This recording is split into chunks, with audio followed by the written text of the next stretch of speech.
নামাজ পড়ছে একজন ব্যক্তি, সে আল্লাহর সাথে সরাসরি কথা বলছে, তার পাশে কথা বলা জায়েজ নেই। এমনকি নামাজরত ব্যক্তির পাশে কোরআন তেলাওয়াত করাও জায়েজ নেই। আমি কথা কি বুঝতে পারছেন? একজন ব্যক্তি নামাজে দাঁড়িয়েছে, আল্লাহর সাথে কথা বলছে, পাশে আপনি কোরআন তেলাওয়াত করতে পারবেন না জোরে জোরে। মনে মনে করতে হবে, করতে চাইলে মনে মনে করতে হবে। অনেক সময় মসজিদের ভিতরে দেখবেন নামাজ পড়া হচ্ছে, শোরগোল করছে।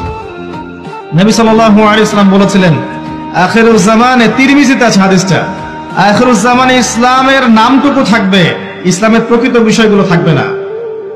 কোরআনের মাসহাফ থাকবে, যে মাসহাফ, কোরআনের মাসহাফটা থাকবে, এর শিক্ষাগুলো থাকবে না।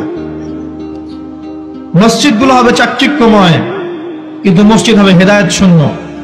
আর চতুর্থ লাইনটা আরো ভয়ঙ্কর।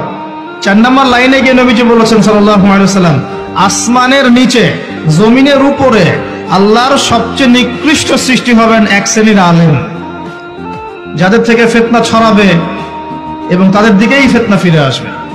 তিরমিজির মধ্যে হাদিসটা আছে, যে কোনো আলেমকে জিজ্ঞাসা করেন এটা কোন শ্রেণীর আলেম, এটা বোঝার জন্য আপনার পিএইচডি করার দরকার নাই।